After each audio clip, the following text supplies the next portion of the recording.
আসসালামু আলাইকুম। আমরা তো মাছে ভাতে ভর্তায় ডালে বাঙালি। তো আজ আমি একটা ভর্তার রেসিপি দেখাচ্ছি। আমি এরকম বড় সাইজের 2টা রসুন নিয়েছি আর কাঁচামরিচ নিয়েছি, এটা যার যার ইচ্ছে মতন।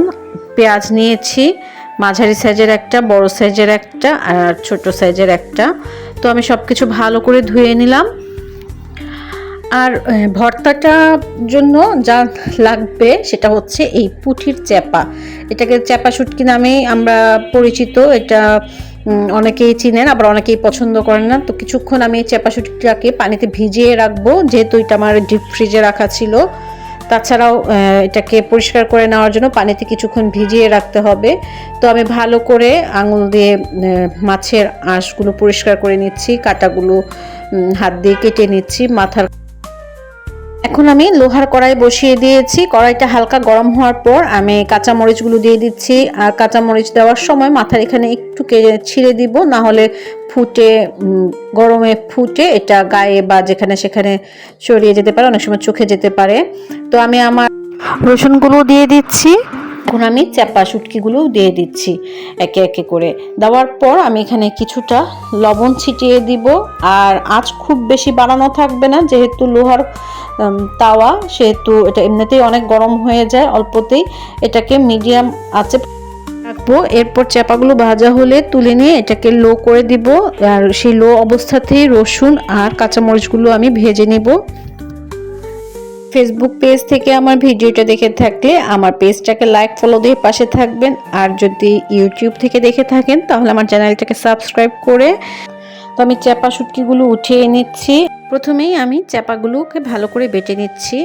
একদম লো আছে আমি কাঁচামরিচ আর রসুনটাকে নাড়িয়ে নাড়িয়ে দিব মাঝখানে মাঝখানে, কিন্তু এটা একেবারে সিদ্ধ হয়ে যাবে না। তো এখন চলুন পাটা বেটে নিই।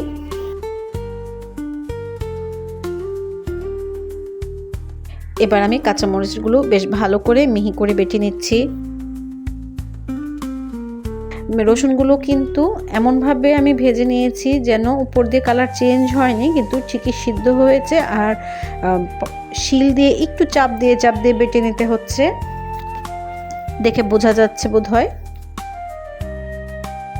রসুন, শুটকি আর কাঁচামরিচ একসাথে একবার একটু বেটে নিয়ে আমি এখন পরিমাণ মতন লবণ দিয়ে দিচ্ছি। যেহেতু ঝাল ভর্তা, দেখে মনে হতে পারে যে এখানে লবণটা বেশি হয়ে গিয়েছে, কিন্তু আসলে তা না, কারণ আমি এরপর পেঁয়াজ মিক্স করব।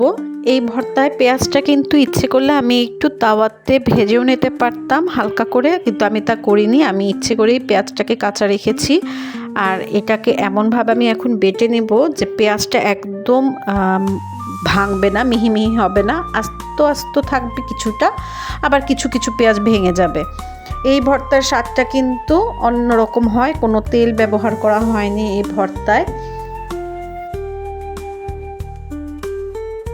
পেঁয়াজগুলো বেটে নেওয়ার পর কিন্তু আমি শুটকি যে বেটে রেখেছিলাম রসুন আর কাঁচামরিচের সাথে, সেটার সাথে মিক্স করে নিয়ে আরেকবার একটু হালকা হালকা করে বেটে নিচ্ছি। একটু ভালো করে দেখলেই বোঝা যাবে। এবং সবার শেষে কিন্তু এটাকে আমি হাত দিয়ে ভালো করে মাখিয়ে নিব। পাটায় ভর্তা করার পর একটা মজার অংশ হচ্ছে পাটার মধ্যে ভাত মাখিয়ে খাওয়া। তো আমরা বাঙালিরা অনেকেই হয়তো সেটা জানি। চ্যানেলটা ভালো লেগে থাকলে অবশ্যই আমার পাশে থাকবেন। আর ভিডিওটা সম্পূর্ণ যারা দেখেছেন এ পর্যন্ত, তাদের সবাইকে ধন্যবাদ।